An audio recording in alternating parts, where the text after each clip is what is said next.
The weather continued much the same all the following morning, and the same loneliness, and the same melancholy, seemed to reign at Hartfield, but in the afternoon it cleared, the wind changed into a softer quarter, the clouds were carried off, the sun appeared, it was summer again. With all the eagerness which such a transition gives, Emma resolved to be out of doors as soon as possible. Never had the exquisite sight, smell, sensation of nature, tranquil, warm, and brilliant after a storm, been more attractive to her. She longed for the serenity they might gradually introduce, and on Mr. Perry's coming in soon after dinner, with a disengaged hour to give her father, she lost no time in hurrying into the shrubbery. There, with spirits freshened, and thoughts a little relieved, she had taken a few turns, when she saw Mr. Knightley passing through the garden door, and coming towards her. It was the first intimation of his being returned from London.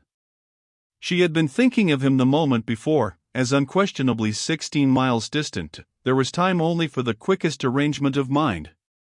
She must be collected and calm. In half a minute they were together. The how-d'ye-do's were quiet and constrained on each side. She asked after their mutual friends. They were all well. When had he left them? Only that morning. He must have had a wet ride. Yes, he meant to walk with her, she found. He had just looked into the dining room, and as he was not wanted there, preferred being out of doors. She thought he neither looked nor spoke cheerfully, and the first possible cause for it, suggested by her fears, was that he had perhaps been communicating his plans to his brother, and was pained by the manner in which they had been received. They walked together. He was silent. She thought he was often looking at her, and trying for a fuller view of her face than it suited her to give. And this belief produced another dread. Perhaps he wanted to speak to her, of his attachment to Harriet. He might be watching for encouragement to begin. She did not, could not, feel equal to lead the way to any such subject. He must do it all himself. Yet she could not bear this silence. With him it was most unnatural. She considered, resolved, and, trying to smile, began. "You have some news to hear, now you are come back, that will rather surprise you." "Have I?" said he quietly, and looking at her. "Of what nature?" "Oh, the best nature in the world, a wedding." After waiting a moment, as if to be sure she intended to say no more, he replied,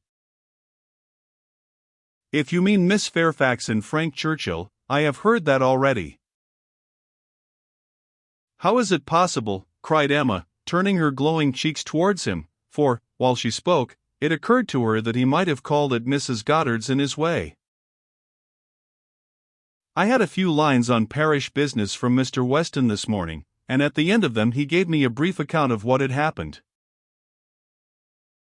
Emma was quite relieved, and could presently say, with a little more composure,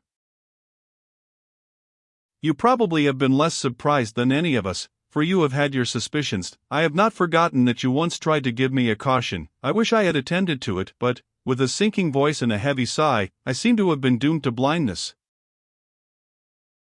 For a moment or two nothing was said, and she was unsuspicious of having excited any particular interest, till she found her arm drawn within his, and pressed against his heart, and heard him thus saying, in a tone of great sensibility, speaking low,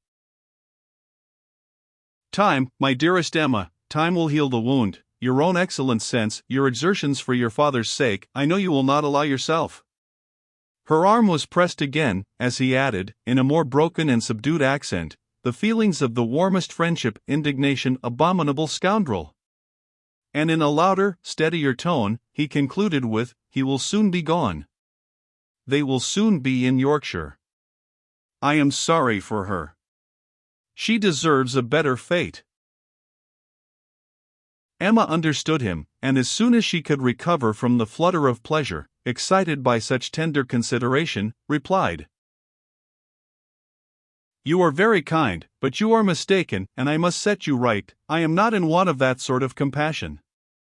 My blindness to what was going on led me to act by them in a way that I must always be ashamed of, and I was very foolishly tempted to say and do many things which may well lay me open to unpleasant conjectures, but I have no other reason to regret that I was not in the secret earlier." Emma, cried he, looking eagerly at her, are you, indeed? But checking himself, no, I understand you, forgive me, I am pleased that you can say even so much, he is no object of regret, indeed.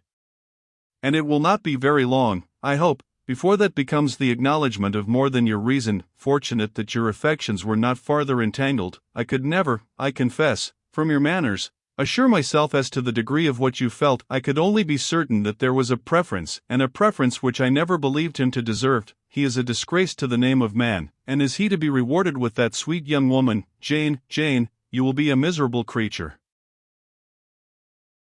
Mr. Knightley, said Emma, trying to be lively, but really confused, I am in a very extraordinary situation. I cannot let you continue in your error, and yet, perhaps, since my manners gave such an impression, I have as much reason to be ashamed of confessing that I never have been at all attached to the person we are speaking of, as it might be natural for a woman to feel in confessing exactly the reverse, but I never have. He listened in perfect silence. She wished him to speak, but he would not. She supposed she must say more before she were entitled to his clemency, but it was a hard case to be obliged still to lower herself in his opinion.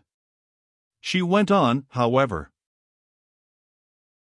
I have very little to say for my own conduct. I was tempted by his attentions, and allowed myself to appear pleased at an old story, probably a common case, and no more than has happened to hundreds of my sex before, and yet it may not be the more excusable in one who sets up as I do for understanding. Many circumstances assisted the temptation. He was the son of Mr. Weston, he was continually here, I always found him very pleasant, and, in short, for, with a sigh, let me swell out the causes ever so ingeniously, they all centre in this at last, my vanity was flattered, and I allowed his attentions. Latterly, however, for some time, indeed, I have had no idea of their meaning anything, I thought them a habit, a trick, nothing that called for seriousness on my side. He has imposed on me, but he has not injured me. I have never been attached to him. And now I can tolerably comprehend his behavior. He never wished to attach me. It was merely a blind to conceal his real situation with another. It was his object to blind all about him, and no one, I am sure, could be more effectually blinded than myself, except that I was not blinded, that it was my good fortune, that, in short, I was somehow or other safe from him. She had hoped for an answer here, for a few words to say that her conduct was at least intelligible, but he was silent, and, as far as she could judge, deep in thought. At last, and tolerably in his usual tone, he said, I have never had a high opinion of Frank Churchill. I can suppose, however, that I may have underrated him. My acquaintance with him has been but trifling, and even if I have not underrated him hitherto, he may yet turn out well. With such a woman he has a chance. I have no motive for wishing him ill, and for her sake, whose happiness will be involved in his good character and conduct, I shall certainly wish him well. I have no doubt of their being happy together, said Emma. I believe them to be very mutually and very sincerely attached. He is a most fortunate man, returned Mr. Knightley, with energy. So early in life, at 23, a period when, if a man chooses a wife, he generally chooses ill. At 23 to have drawn such a prize.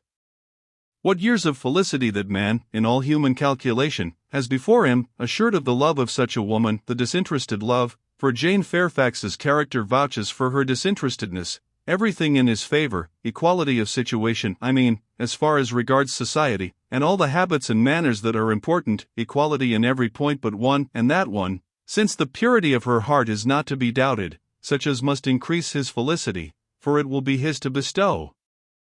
The only advantages she wants. A man would always wish to give a woman a better home than the one he takes her from, and he who can do it, where there is no doubt of her regard, must, I think, be the happiest of mortals. Frank Churchill is, indeed, the favorite of fortune.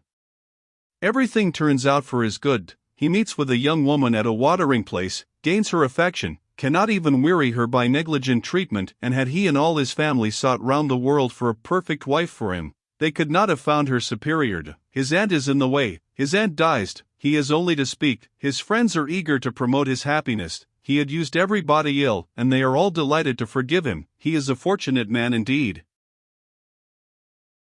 You speak as if you envied him. And I do envy him, Emma. In one respect he is the object of my envy. Emma could say no more. They seemed to be within half a sentence of Harriet, and her immediate feeling was to avert the subject, if possible. She made her plan. She would speak of something totally different, the children in Brunswick Square, and she only waited for breath to begin, when Mr. Knightley startled her, by saying, "You will not ask me what is the point of envy. You are determined, I see, to have no curiosity. You are wise, but I cannot be wise. Emma, I must tell you what you will not ask, though I may wish it unsaid the next moment." "Oh! Then, don't speak it, she eagerly cried. "Take a little time, consider, do not commit yourself." "Thank you," said he, in an accent of deep mortification, and not another syllable followed. Emma could not bear to give him pain. He was wishing to confide in her, perhaps to consult her, cost her what it would, she would listen.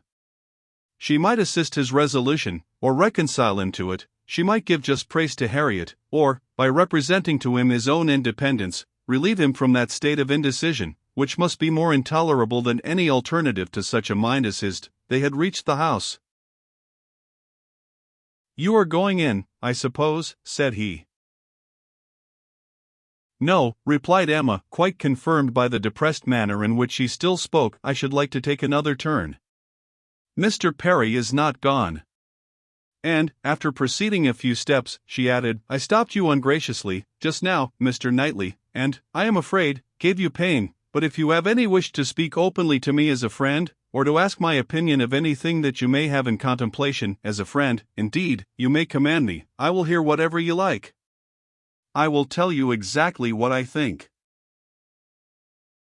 "As a friend," repeated Mr. Knightley. "Emma, that I fear is a word. No, I have no wish. Stay, yes, why should I hesitate? I have gone too far already for concealment. Emma, I accept your offer, extraordinary as it may seem. I accept it, and refer myself to you as a friend. Tell me, then, have I no chance of ever succeeding?" He stopped in his earnestness to look the question, and the expression of his eyes overpowered her. "My dearest Emma," said he, "for dearest you will always be, whatever the event of this hour's conversation, my dearest, most beloved Emma, tell me at once. Say no, if it is to be said." She could really say nothing. "You are silent," he cried, with great animation, "absolutely silent. At present I ask no more." Emma was almost ready to sink under the agitation of this moment. The dread of being awakened from the happiest dream was perhaps the most prominent feeling. "I cannot make speeches, Emma," he soon resumed, and in a tone of such sincere, decided, intelligible tenderness as was tolerably convincing. "If I loved you less, I might be able to talk about it more. But you know what I am, you hear nothing but truth from me. I have blamed you, and lectured you, and you have borne it as no other woman in England would have borne it. Bear with the truths I would tell you now, dearest Emma, as well as you have borne with them. The manner, perhaps, may have as little to recommend them. God knows, I have been a very indifferent lover.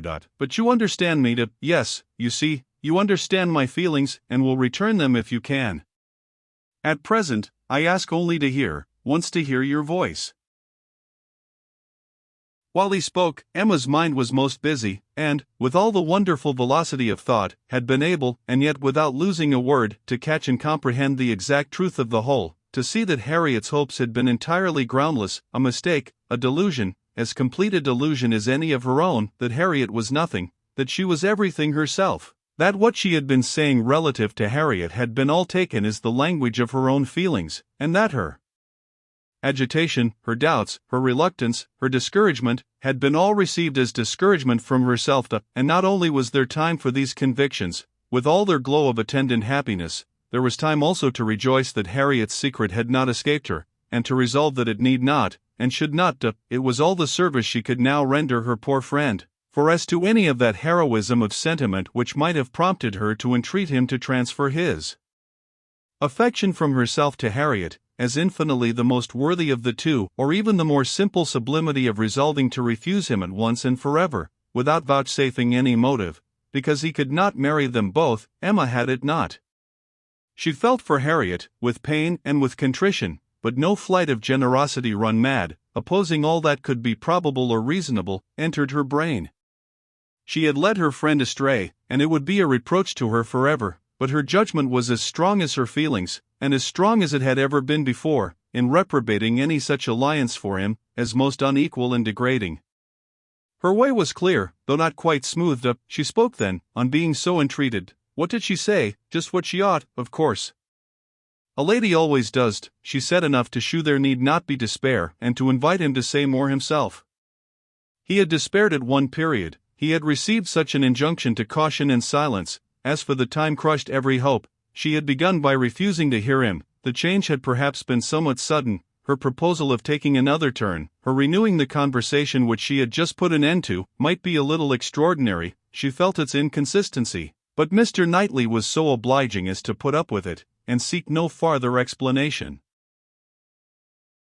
Seldom, very seldom, does complete truth belong to any human disclosure. Seldom can it happen that something is not a little disguised, or a little mistaken. But where, as in this case, though the conduct is mistaken, the feelings are not, it may not be very material. Mr. Knightley could not impute to Emma a more relenting heart than she possessed, or a heart more disposed to accept of his.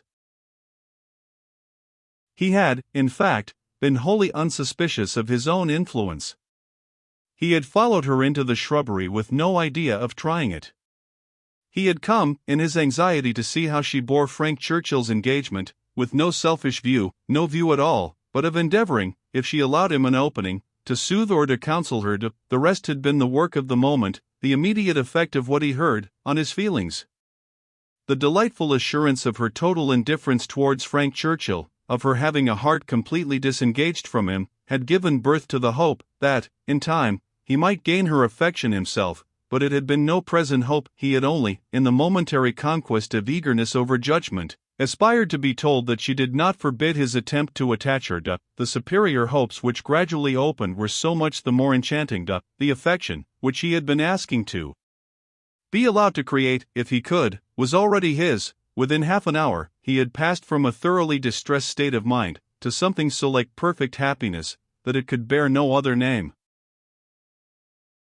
Her change was equaled. This 1/2 hour had given to each the same precious certainty of being beloved, had cleared from each the same degree of ignorance, jealousy, or distrust. On his side, there had been a long-standing jealousy, old as the arrival, or even the expectation, of Frank Churchill. He had been in love with Emma, and jealous of Frank Churchill, from about the same period, one sentiment having probably enlightened him as to the other. It was his jealousy of Frank Churchill that had taken him from the country. The Box Hill party had decided him on going away. He would save himself from witnessing again such permitted, encouraged attentions. He had gone to learn to be indifferent. But he had gone to a wrong place. There was too much domestic happiness in his brother's house. Woman wore too amiable a form in it. Isabella was too much like Emma, differing only in those striking inferiorities, which always brought the other in brilliancy before him. For much to have been done, even had his time been longer. He had stayed on, however, vigorously, day after day, till this very morning's post had conveyed the history of Jane Fairfax. Then, with the gladness which must be felt, nay, which he did not scruple to feel, having never believed Frank Churchill to be at all deserving Emma, was there so much fond solicitude, so much keen anxiety for her, that he could stay no longer. He had ridden home through the rain, and had walked up directly after dinner, to see how this sweetest and best of all creatures, faultless in spite of all her faults, bore the discovery. He had found her agitated and low. Frank Churchill was a villain. He heard her declare that she had never loved him. Frank Churchill's character was not desperate. She was his own Emma, by hand and word, when they returned into the house, and if he could have thought of Frank Churchill then, he might have deemed him a very good sort of fellow.